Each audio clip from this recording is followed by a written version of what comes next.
Way back in 2018, Chinese director Bi Gan released his second feature, Long Day's Journey into Night. Completely unrelated to the Eugene O'Neill play of the same name, Gan's film mixed stunning cinematography, evocative atmosphere, and an absolutely killer final sequence, with dead-in-the-water pacing and, as far as I can remember, a completely incomprehensible plot. For all its flaws, however, it was quite a good film, and it made me sit up and take note of Bi Gan as a talent to watch.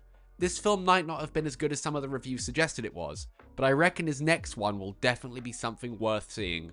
7 years later, and Gan's follow-up to Long Day's Journey is the realization of that promise. Resurrection is not only a visually arresting and beautiful film, but an emotionally rich work that manages to be consistently entertaining throughout its 2 hours and 40-minute runtime. It was not only the highlight of this year's London Film Festival, but as it stands, it's one of the best films of the 2020s so far.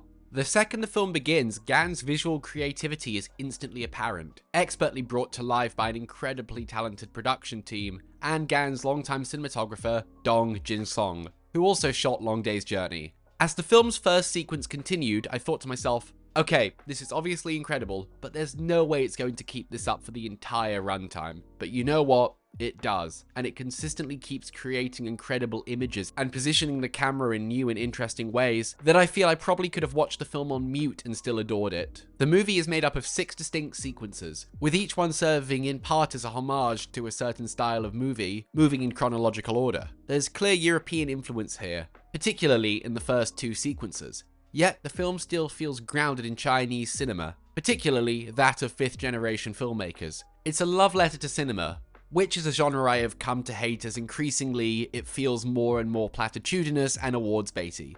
But here it's done with such imagination and bravado that I couldn't help myself but get suckered in. There's no plot here per se. Well, if you want to get technical, the first sequence kind of functions as the plot, and then it's just one long dream sequence. But there's an emotional resonance to it all. Even though we're dealing here entirely within dream logic, the narrative and thematic arcs of each segment feel firmly grounded in reality, and were profoundly effective. The exception to this may well be the film's second sequence, which did leave me at a small emotional distance, but even that one managed to be so visually riveting that I nonetheless felt absorbed by it. When the film's epilogue began after the final story, which by the way is one of the best things I've ever seen, I initially felt rather annoyed, but incredibly the film reaches even greater heights as it wraps up, and I found the final words written on the screen to be a fitting and rather moving end to an incredible experience. The start of the film may hit you over the head with a bunch of esoteric science fiction lore, which, you know what, I don't even remember half of it at this point, but honestly none of it really matters. It's not a film to intellectualize, it's a film to feel.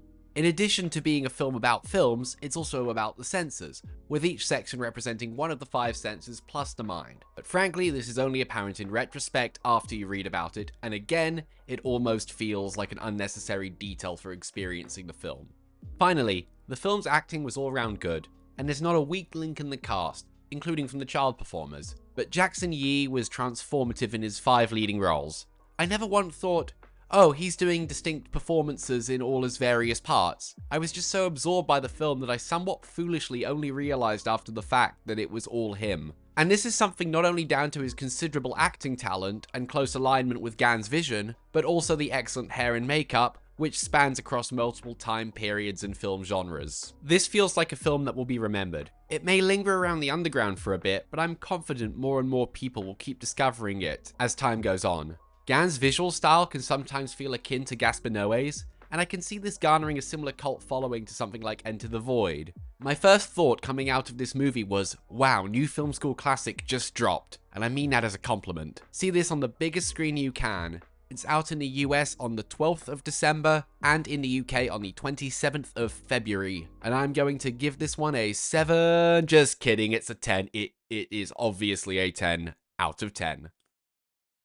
If you enjoyed this video, please consider tipping me on Ko-Fi. The link is in the description, and also in the description is the link to my podcast, the Extreme Cinema Podcast. Thank you so much for watching this video. Please like, share, and subscribe, and I will see you all next time.